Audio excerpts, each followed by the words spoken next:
Aujourd'hui, je voulais vous parler d'une petite notion de sécurité. Je vais en profiter pendant que la saison est morte. Il y a moins de monde qui sont sur l'eau. Je vais faire un petit croquis. Ok.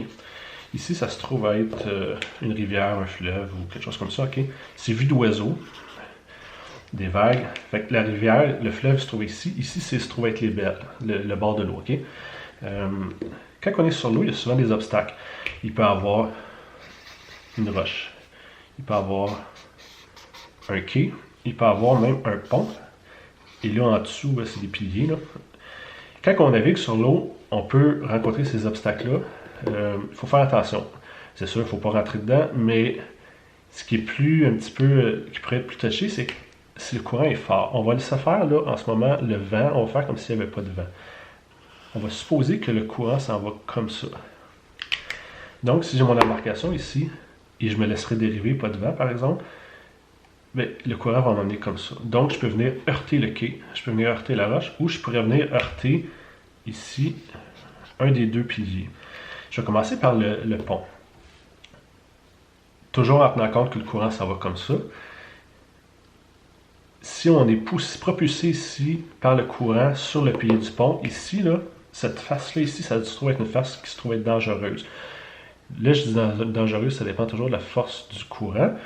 Mais ce qui arrive, c'est que l'eau va nous pousser contre le pilier et on peut rester poigné là.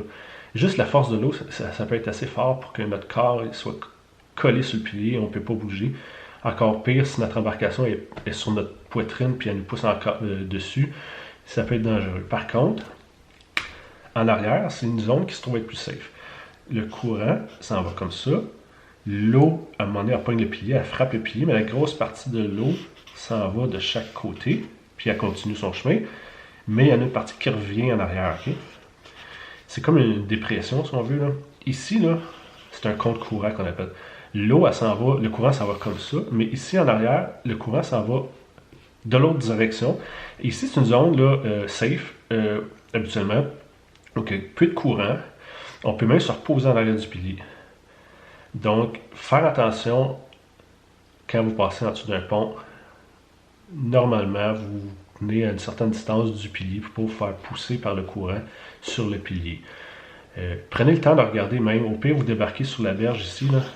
Observez le comportement de l'eau en avant du pilier, en arrière. Vous allez comprendre ce que je dis. Si jamais il y a des feuilles qui flottent à la surface, vous allez voir les feuilles, qu'est-ce qu'ils font, ce qui tourne. Il y a peut-être même des feuilles qui vont venir en arrière et qui vont rester là. C'est un contre-courant, c'est l'endroit le plus sécuritaire si on veut. En avant, vous oubliez ça, ça peut être dangereux. La même affaire qu'une roche.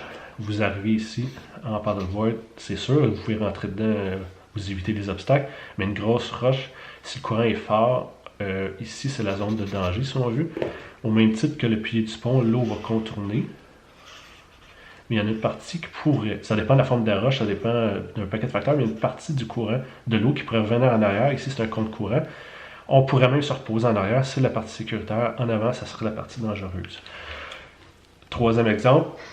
Il y a un quai. Là, on ne prendra pas pour acquis, mettons, que vous voulez vous accoster au quai, mais plutôt que vous voulez aller ici sur la berge,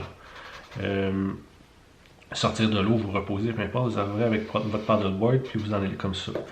Le courant, lui, il est toujours du même bord, il va vous pousser sur le quai ici.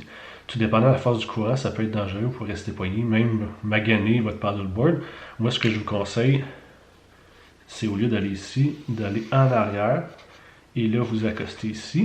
Le courant vous pousse toujours dans la même direction, mais au lieu de vous pousser sur le quai ici, il va vous pousser plus loin du quai. Vous avez juste à lutter contre le courant un peu pour remonter.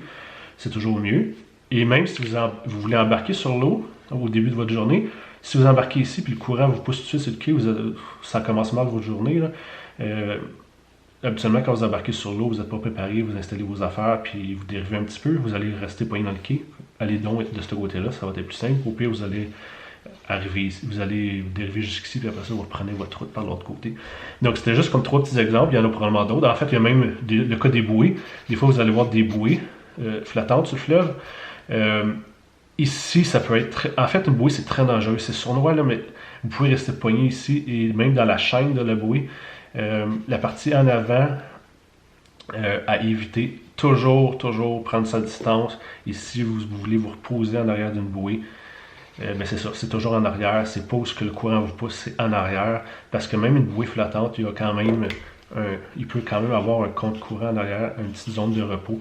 Jamais vous placez en avant. Il y a eu un incident qui est arrivé dans le Vieux-Port à Montréal il y a une couple d'années. Ça a été mortel. Ne jamais se placer en avant d'une bouée. Pour pas que le courant vous pousse dessus. Donc, c'est pas question d'être parano, c'est juste question d'être un petit peu au courant des petits dangers ou de l'impact d'un courant peut avoir sur les différents obstacles sur l'eau. Si jamais vous avez des questions, écrivez comme des commentaires. Si vous aimez ça, ce genre de petites capsules-là, ben, je vais peut-être en faire d'autres. Donc, bonne journée!